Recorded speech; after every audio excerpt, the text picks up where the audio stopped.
Hey folks, Mark Devine here. Super stoked to have you join me for this live sign. On this platform, of course, I can't see you, but I'm just going to assume that you're all doing awesome. And I super appreciate you being here. It really means a lot. The reason we do these live signs is because a lot of folks want to get a signed copy. So we are selling advanced copies signed. And if you can't make it to a signing event, then this is a great way to get a copy. So once again, I appreciate you being here for that. And how do you do that? Well, if you're watching on Facebook or IG, then comment the word buy and receive a link in your direct message to purchase. Or you can press the buy button here on TalkShop Live.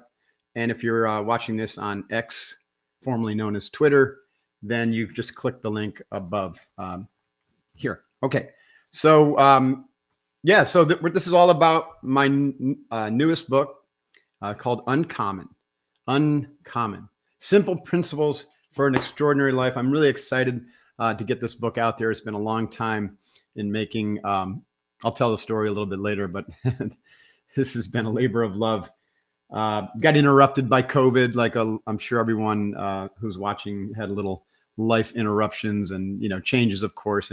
And frankly, I can see why the book did not come out beforehand, because first of all, I wasn't ready to put it out there. I needed to get through that and to evolve some of my own thinking, especially when it came to the intuitive and spiritual development and training.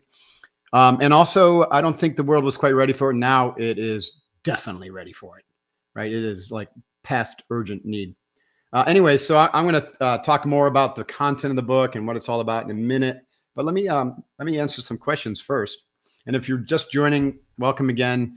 Like I mentioned earlier, this whole point here is to get some advanced awareness. So you can get also a signed copy from me, ideally in advance, which helps us, take a shot at the New York Times, Wall Street Journal bestseller list, which would be nice to do again, because it really brings a lot of credibility, which means more people will be helped by this book.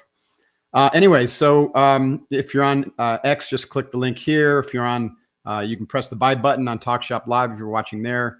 Or if you're on Facebook or Instagram, you can use the comment feature to comment the word buy and receive a link in your direct message or DM to purchase. So I'm going to take some questions that were preloaded, and I really appreciate you guys for doing this. So Kimmy from Hawaii, thanks Kimmy, says, what's your wish for others? And Kimmy, thanks for your comment about the support of the heroic community. You must be a heroic fan as well. My good friend, I love this guy, Brian Johnson, has an amazing community there. And I can't wait to partner with you guys for this book launch too. What is my wish for others? Well, my wish is, and this is kind of tied to my purpose, is to help end the suffering of others, because I believe the suffering is optional. Suffering is optional. And it's really what this book is about. You want to live an extraordinary life. You got to take control back and find the freedom, the inner freedom that is our birthright, that all of us have, but it's obscured from us. We have all sorts of ideas and beliefs and self-concepts and negative programming that stands in the way. So we've got to basically remove all that. We got to decondition the conditioned mind and find that inner freedom, that inner peace, which ultimately will end suffering. So that's my hope for everybody. It's not likely, 8 billion people will find that, but you certainly can. Because you're here, because you're curious and you're committed, deeply committed to your own development. So that's my wish for everyone. Tanner from California, thanks Tanner. If you had to pick one thing to tell your 20-year-old self, from what I know today, what would it be? Boy, wouldn't that be cool to have a Wayback Machine? The problem with the Wayback Machine is it would change everything, right? All the things, like absolutely everything in your life right now would change if you go back to age 20 and change just one thing.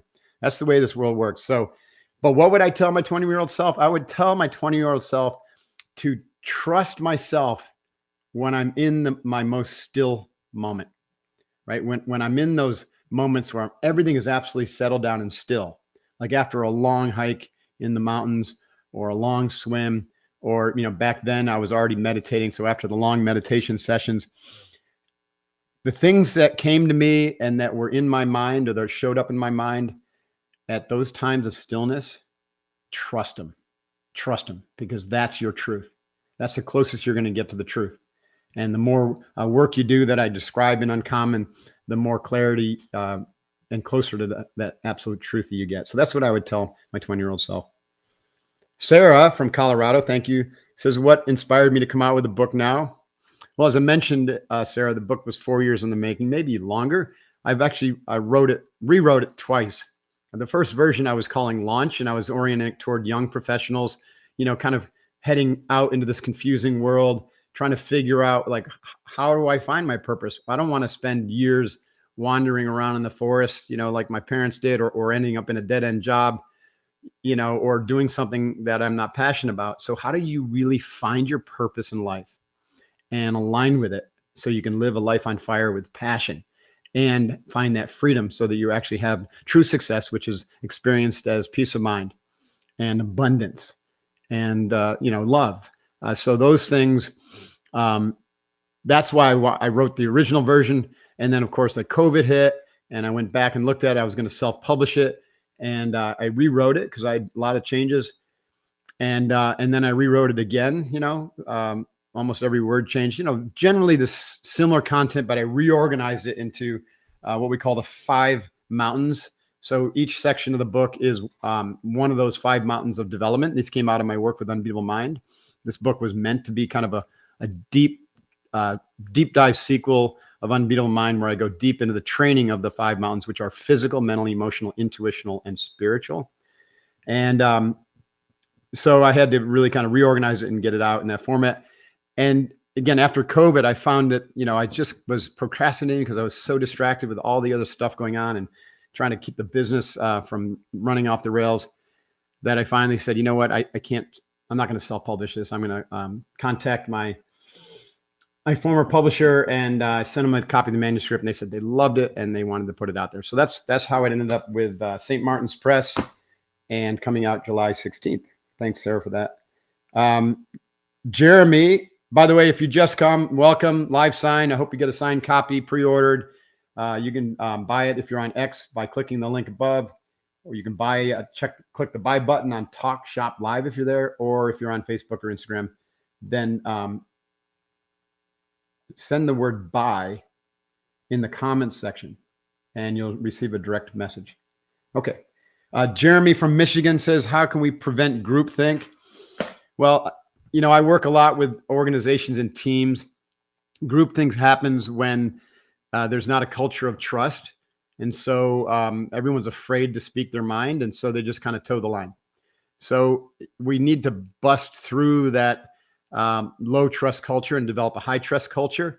And the way we do that is become a community of practitioners where you're having those fierce conversations. You're developing the capacity to speak your mind, but do it with sensitivity, with inclusiveness, right? Without shutting people down.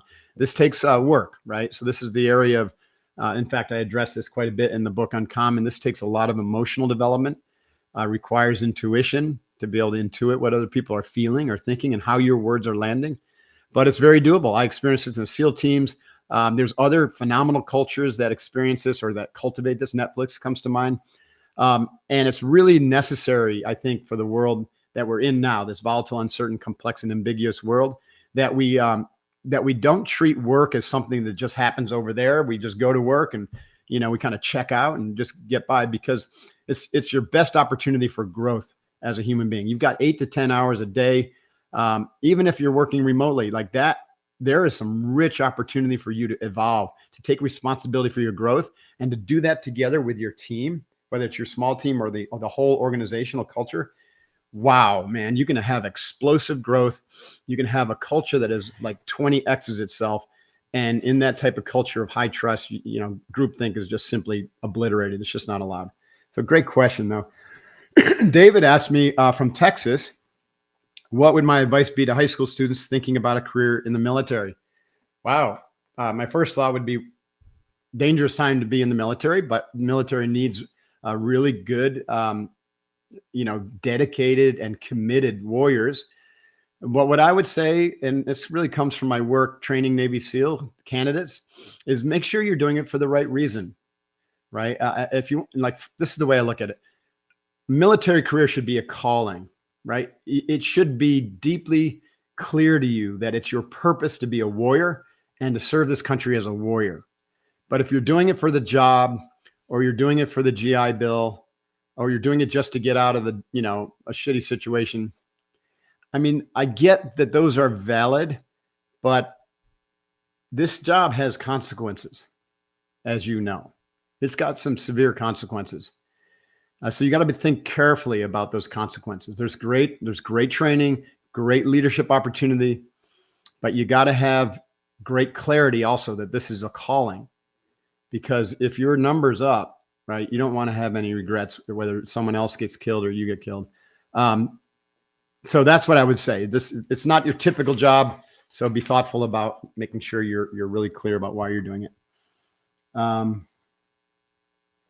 Oh yeah, 150 weight vest, awesome. Aquatic veteran, man. Do I have any plans on writing children's books? I would love to do that. I have thought about it. I just have been too busy, I guess. So I'm right now finishing up my doctorate. I've got to get through that. Got to get some business stuff cleaned up. I've probably got a couple more kind of adult leadership, books coming out. But I would love to write a kid's book. In fact, if you know anybody who's a children's author who would like to partner with me on that, that's probably the best way to go. So thank you for that question.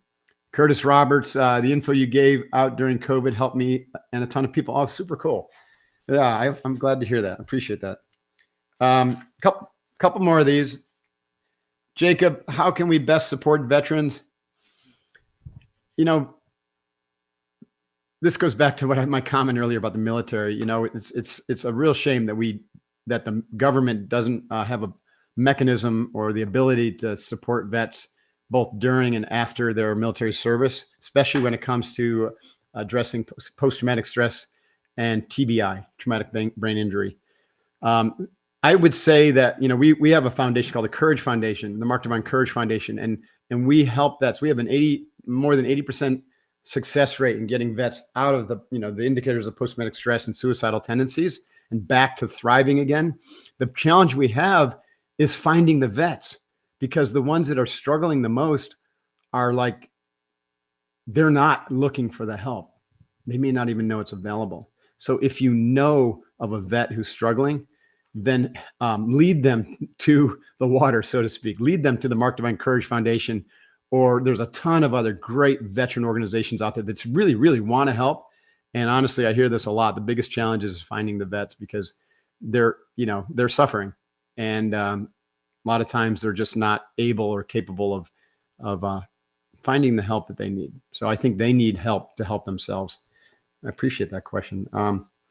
Lastly, Cassidy from North Carolina says, what has been a highlight in my career? I'll tell you one highlight. I got these questions earlier, and so I reflected on them.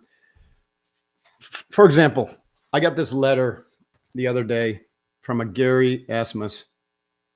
Gary Asmus is a former Army vet, and he's in a federal penitentiary, right? A federal penitentiary. And he wrote me this most endearing letter talking about how much my book, The Way of the SEAL and Unbeatable Mind, has helped him and others in the penitentiary system. And I get letters like this every other month or so. I've donated several thousand books of Unbeatable Mind to the prison system. Just there's something about seeing someone who has hit absolute rock bottom and made some bad decisions that landed them in jail, but they're a good person. And this guy, he served his country. He served. And he said that you would be surprised at how many vets are in prison. And it's exactly what I was talking about earlier, because they come back and they're lost. They lose their team. They lose their mission. They've got TBI and post-traumatic stress. And the only way they cope with it is drugs and alcohol. And they just hit the bottom. And guess what? When you're in the bottom, you're going to get scooped up by the cops sooner or later, and you end up in prison. So that's the thanks you get for your service to your country. It's awful. So we got to help these people. And I tell you what, that's a highlight for me to get a letter to say, you know what? I pulled myself out of this dark night of the soul moment. I'm thriving now. I'm going to continue my training and development. Thank you for your books and your words and your work. And he's in an attitude of gratitude. That's pretty incredible. to me, you know, if you can only help one person like that in your life, then you've done a good job. So yeah, wow, almost brings tears to my eyes. By the way, if you're just joining me, thank you for being here. Please buy a signed pre-order copy. If you're on Facebook, you can comment the word buy to receive a link in your direct message, or you can press the buy button on TalkShop Live, or you can, if you're watching on X, you can click the buy button above. This is fun. Moderator wanted me to ask these questions. It's 22 questions in 2 minutes. Where was I born? If you read my book, earlier books, you would know this story, but I'm from a town called Barneveld, New York. I actually wasn't born in Barneveld. I was born in Utica, New York. But Barneveld, New York, quite literally had a population of 375. Fortunately, I spent all my summers up in Lake Placid in the Adirondacks, which was much bigger, and got to have 6 million acres to roam with. But yeah, growing up in upstate New York was really cool. Who would I want to play me in a movie? I think Ryan Gosling would be pretty cool, you know. Not to say I'm like Ken in Barbie and Ken, but he can do kind of the yin yang, like the badass who's got a heart. And I think that's whoever plays me would have to be a badass with a heart. What was my first job?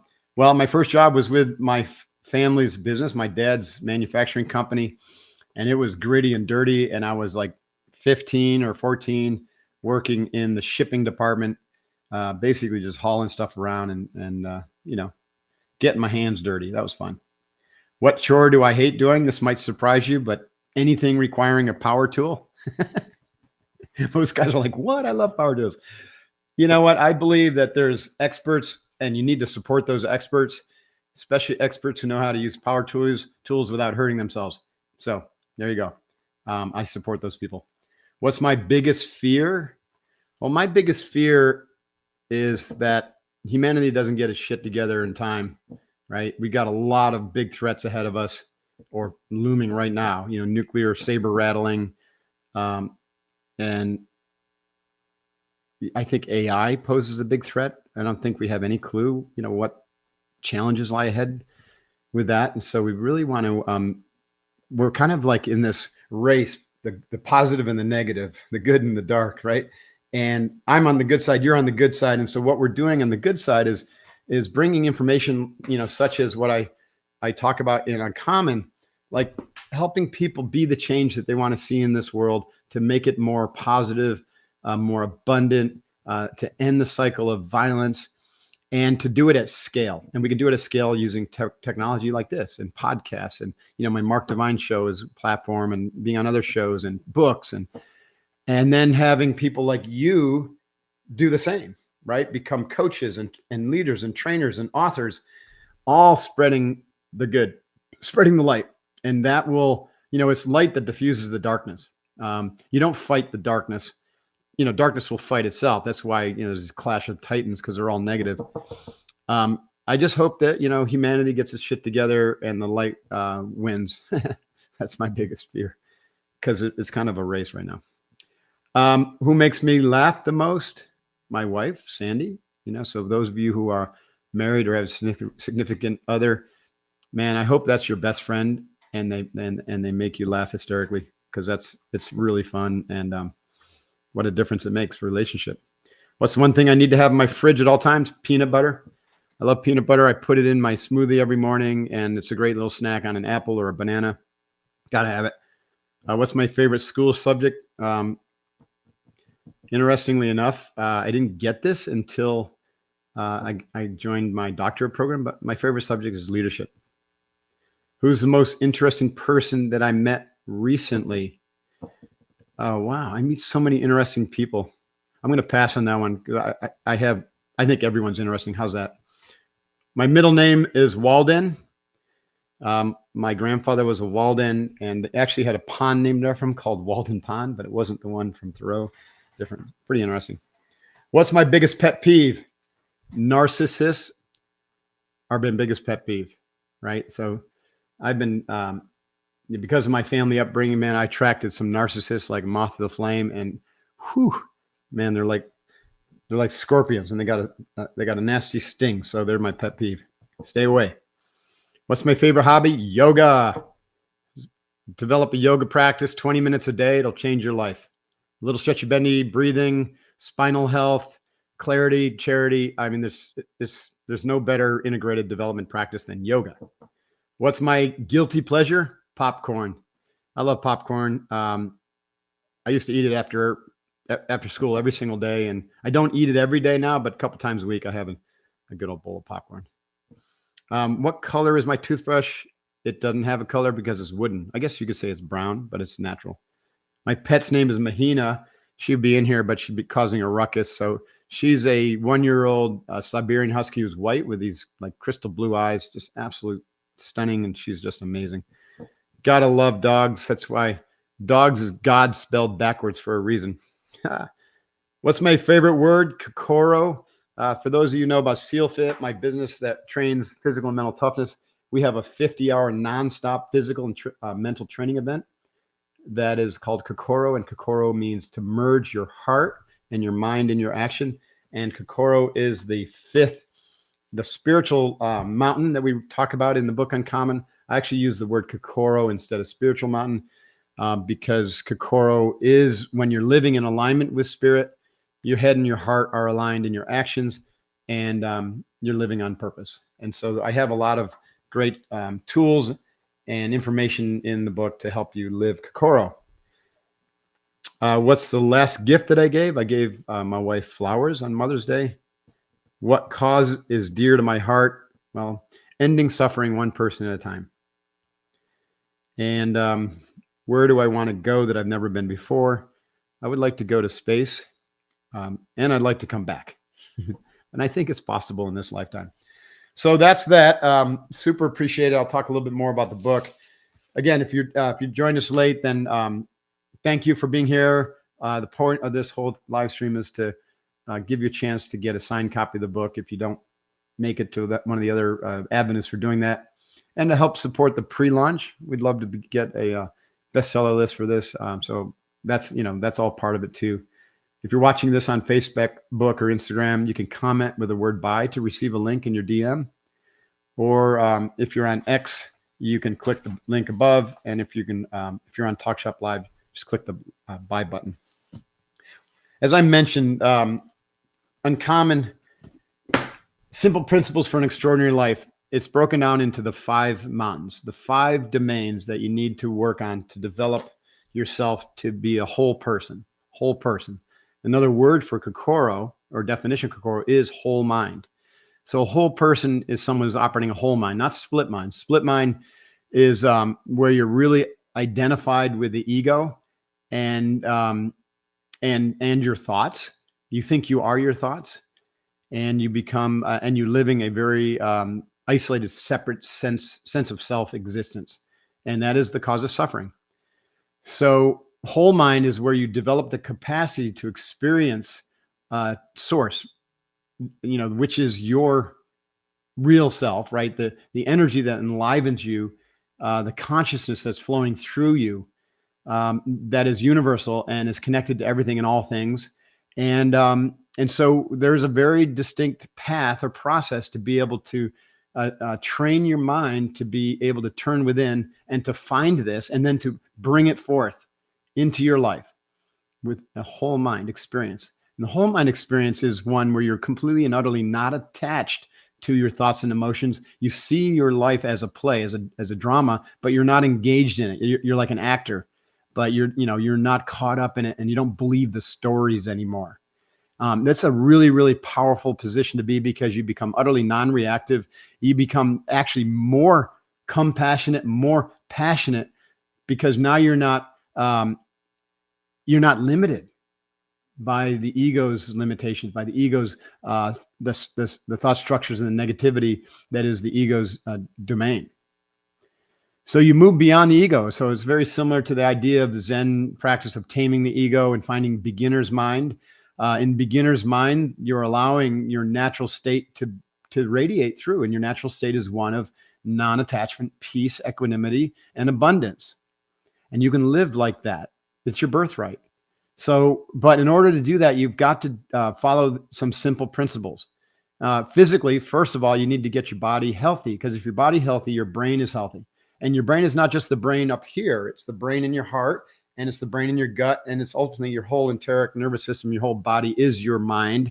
So if the body is healthy, then the mind is going to be healthy. And what does that mean? It's going to be thinking more clearly. You're going to be less agitated, less anxious. You're going to be able to turn within, to be able to, do the work of the next four mountains, which are mental, emotional, intuitive, and spiritual.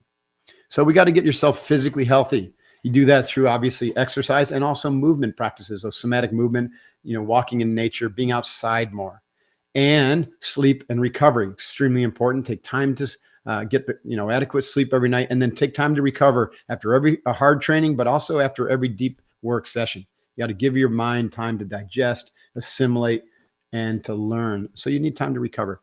You need time in nature, as I mentioned. You need to work within a community of practice of people like those of you who are on this call, to cultivate a positive, energetic vortex, call it, of goodness, right? So that you're shielded from all that negative energy, and you shut out all the negativity. You stop engaging with network news. You stop engaging with all the negative stuff in fear mongering, right? And so you become literally free that way. And you manage your stress, and you eat really well. And all of that is it's simple but not easy. And that will lead to a body that will be ultimately its optimal health, its optimal size, its optimal strength. And all it takes is daily discipline. And there's a lot of other information out there, but I give you some fundamental rationales for why this is important, and some exercises in the physical mountain.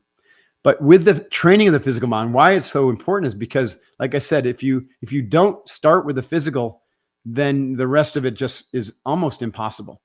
And I mean, this is why, like in Karate Kid, the Karate Kid wants to get right to the fancy stuff, and Miyagi says, no, go, wax the fence, wax on, wax off, do some physical exercise, clear your mind, get ready to do the training.